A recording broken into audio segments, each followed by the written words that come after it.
Les méthodes policières sont variées et ingénieuses. Malone, par des promenades discrètes, des conversations soigneusement anodines, des offres opportunes de rasades de liqueurs et de judicieuses discussions avec des prisonniers effrayés, a pris bien des faits isolés sur ce mouvement devenu si inquiétant. Les nouveaux venus étaient bien kurdes, mais leur dialecte obscur défiait l'analyse philologique. Ceux qui ne chômaient pas étaient pour la plupart dockers ou vendeurs à la sauvette, mais travaillaient souvent comme serveurs dans les restaurants grecs ou tenaient les kiosques à journaux. La majorité d'entre eux, cependant, n'avaient aucun moyen visible de subsistance et trempaient manifestement dans des activités illégales, parmi lesquelles la fraude et la contrebande d'alcool étaient les délits les moins abjects. Ils étaient arrivés dans des bateaux à vapeur, apparemment des caboteurs, qui les avaient débarqués par une nuit sans lune dans des canaux qui se glissaient sous un quai et suivaient un canal caché jusqu'à un bassin souterrain et secret, sous une maison. Malone ne put jamais localiser ni le quai, ni le canal, ni la maison, ces informateurs ayant la mémoire excessivement embrouillée et fournissant des explications incompréhensibles, y compris même pour les meilleurs interprètes. Il n'eut pas plus de succès lorsqu'il essaya de connaître les raisons de cette immigration systématique. Il taisait l'endroit exact d'où il venait et ne se montrait jamais assez imprudent pour révéler qui était venu les chercher et les avait guidés. En fait, une peur aiguë s'emparait d'eux quand on leur demandait les raisons de leur présence. Quant aux voyous d'origine différente, ils se montraient tout aussi taciturnes. Au final, Malone réussit à apprendre qu'une sorte de divinité ou de grand prêtre leur avait promis une puissance inouïe, une gloire surnaturelle, et qu'ils deviendraient les maîtres d'un lointain pays. Nouveaux arrivants et voyous aguerris venaient très régulièrement aux réunions nocturnes de Sweedham, réunions dont la teneur restait décidément secrète, et la police ne tarda pas à découvrir que l'ancien reclus louait des appartements supplémentaires pour accueillir ceux qui connaissaient son mot de passe. À la fin, il louait 3 maisons entières, dans lesquelles il logeait beaucoup de ses étranges compagnons de façon permanente. Sweedham ne vivait plus vraiment à Flatbush. Il n'y passait qu'en coup de vent, apparemment pour prendre ou rapporter des livres. Quant à son visage et à ses manières, ils étaient devenus consternants de sauvagerie. Malone l'accosta à 2 reprises, mais chaque fois, le vieil homme le repoussa sans ambages. Il affirmait tout ignorer de ses complots et mouvements mystérieux, et ne savait ni comment les Kurdes étaient entrés en Amérique, ni ce qu'ils cherchaient. Tout ce qu'il voulait, c'était étudier les traditions de tous les immigrés du secteur sans être dérangé. Or, cela ne concernait en rien la police. Malone lui avoua admirer sa vieille monographie sur la Kabbale et autres mythes, mais Sweedham ne se radoucit pas longtemps. Sentant son interlocuteur intrusif, il les conduisit sans ambiguïté, si bien que Malone, écœuré, se retira et se tourna vers d'autres sources d'informations. On ne saura jamais ce qu'il aurait découvert s'il avait pu travailler de façon continue sur l'affaire. Malheureusement, un conflit stupide entre la police de la ville et les fédéraux interrompit l'enquête pendant plusieurs mois, durant lesquels l'inspecteur fut affecté à d'autres missions. Toutefois, il ne se désintéressa jamais du cas Sweedham, et c'est avec un grand étonnement qu'il remarqua le changement qui avait commencé à se produire chez le vieil homme. Au moment où une vague de kidnapping et de disparitions bouleversa New York, l'érudit négligé entama une métamorphose aussi surprenante qu'absurde. Un jour, on le vit près de Borough Hall, le visage rasé, les cheveux coupés, et vêtu d'un habit immaculé et de bon goût. Chaque jour qui suivit, les gens remarquèrent de discrètes améliorations. Il ne cessa pas de cultiver sa nouvelle méticulosité, à laquelle vinrent s'ajouter un regard d'un éclat inhabituel et une élocution nette et précise. Petit à petit, il perdit la corpulence qu'il avait si longtemps déformée. Désormais, on lui donnait souvent moins que son âge. Il avait le pas alerte et l'entrain des jeunes d'aujourd'hui, et ses cheveux foncèrent sans que cela semblât être le résultat d'une teinture. À mesure que les mois passaient, il s'habillait d'une façon de moins en moins désuète, et enfin, au grand étonnement de ses nouveaux amis, il fit rénover et redécorer son manoir de Flatbush, dont il ouvrit les portes à l'occasion d'une série de réceptions, auxquelles il invita toutes les relations qui lui revinrent à l'esprit, en particulier ses lointains parents qui avaient si récemment essayé de le faire interner, mais à qui Sweedham avait tout à fait pardonné.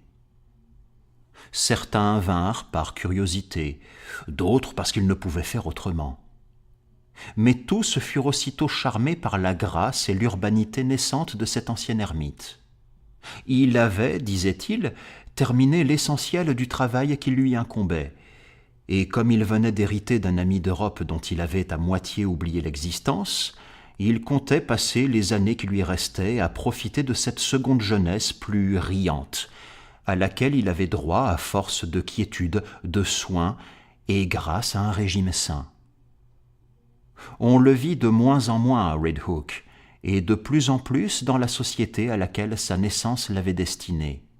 La police remarqua que les voyous avaient tendance à se réunir à la vieille église qui faisait office de salle de bal, plutôt que dans l'appartement en sous-sol de Parker Place, quoique ce dernier et ses annexes fussent toujours bondés de sordides créatures. Puis 2 incidents survinrent, fort éloignés l'un de l'autre, mais présentant tous deux un grand intérêt pour l'affaire telle que Malone la concevait. Le premier fut l'annonce discrète, dans les pages de l'Eagle, des fiançailles de Robert Sweedham et Cornelia Gerritsen de Bayside. Une jeune femme à la situation excellente, parente éloignée de son futur époux. Le second fut une descente de police dans l'ancienne église, suite à un rapport selon lequel on avait vu le visage d'un enfant kidnappé apparaître, l'espace d'une seconde, à une fenêtre du sous-sol. Malone, qui avait participé à la descente, en avait profité pour étudier attentivement les lieux. On ne trouva rien, de fait, le bâtiment était totalement désert lors de la perquisition, mais le celte au sens aiguisé se sentit quelque peu perturbé par presque tout ce qu'il vit à l'intérieur. Des panneaux sommairement peints notamment lui déplurent. Y étaient représentés des visages sacrés arborant des expressions particulièrement terre-à-terre et cyniques, et qui, pour certaines, prenaient de telles libertés qu'il était difficile de les approuver, même lorsqu'on était profane en matière de bienséance. Il ne goûta pas davantage l'inscription en grec sur le mur, au-dessus de la chaire.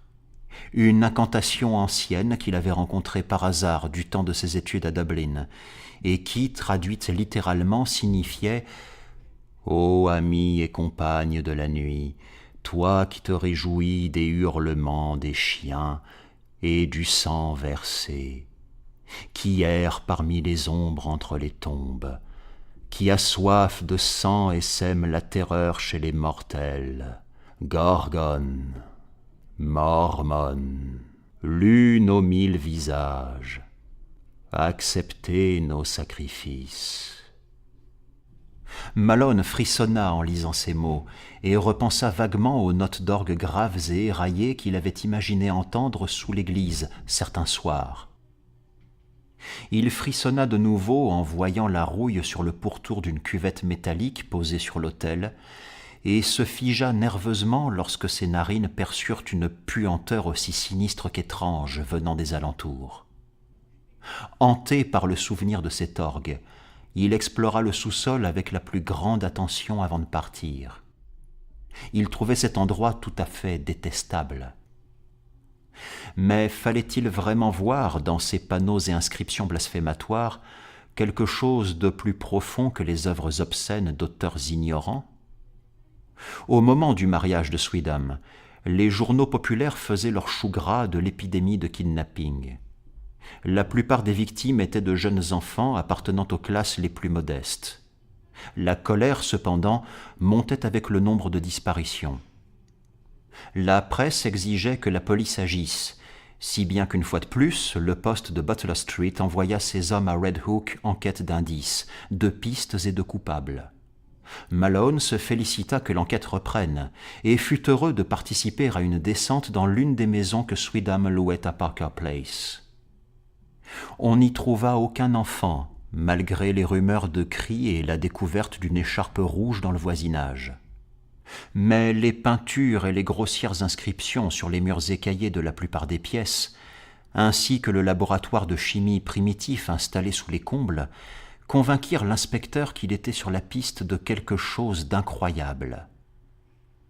Les peintures, monstres abominables de toutes tailles et formes, parodies indescriptibles à base de silhouettes anthropomorphes, étaient hideuses. Les inscriptions étaient en rouge et utilisaient des caractères tantôt arabes, tantôt grecs, latins ou hébreux. Malone ne put déchiffrer la plupart d'entre elles, mais ce qu'il parvint à lire était kabbalistique et d'assez mauvais augure. L'un des motifs les plus fréquemment répétés, rédigé dans une sorte de grec hellénistique hébraïsé, rappelait les pires évocations de démons de la décadence alexandrine. Hel, Elohim, Soter, Emmanuel, Sabaoth, Agla, Tetragrammaton, Agiros, Otheos, Iskiros, Athanatos, Yehovah va Adonai, Sadai Homousion, Messias, Esherheye. La profusion de cercles et de pentagrammes révélait sans doute possible les aspirations et croyances insolites de ceux qui menaient dans ces lieux une vie si sordide. Cependant, c'est à la cave que l'on fit la découverte la plus bizarre. Une pile de véritables lingots d'or, négligemment recouverte d'un morceau de toile.